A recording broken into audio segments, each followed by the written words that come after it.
Dans le cadre du programme du gouvernement provincial axé sur la modernisation des infrastructures routières à travers la province, le gouverneur du Congo central, Dr Guy Bandou Ndungidi, est allé le mercredi 31 août 2022 présider personnellement une série d'inaugurations de ponts dans le territoire de Mbanza-Ngungu et Madimba. Il s'agit du pont Lunzadi au kilomètre 6 de la route Nkamba-Nouvelle-Jérusalem et 7 autres ponts sur l'axe routier qui Santungidinga sur la nationale numéro 16, route d'une importance capitale et reliant la province du Congo central à celle de Kwango. Dans la suite du gouverneur, Léopold Mbadou, commissaire général aux ITPR, révèle que la vision numéro 1 du Congo central, portée sur la révolution des infrastructures routières, apporte une lueur d'espoir pour la population tout entière. Nous voici au 60e jour depuis la prise du sceptre du leadership, n'est-ce pas, de l'une des provinces pilotes de la RDC par son Excellence, le docteur Guy Bandou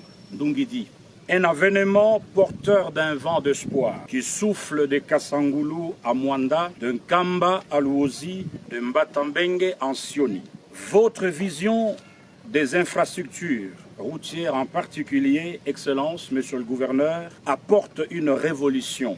derrière laquelle votre commissariat s'inscrit de manière intelligible, réfléchie pour une mise en œuvre avérée de cette vision porteur d'espoir dans les domaines des infrastructures. Partant des recommandations formulées à l'endroit de l'Office des routes, suivant les instructions du gouverneur et les normes, l'heure et au pont à 2 voies, mais aussi à l'instauration du système de signalisation indiquant les noms du pont et les tonnages exigés. Il sied de noter que la cérémonie se déroulait en présence des élus provinciaux, des ministres provinciaux, des directeurs provinciaux de l'Office des routes et celui du FONER, la mission du contrôle BTC et d'autres personnalités. Ces travaux sont financés par le Fonds national d'entretien routier sous la quotité de la province du Congo central.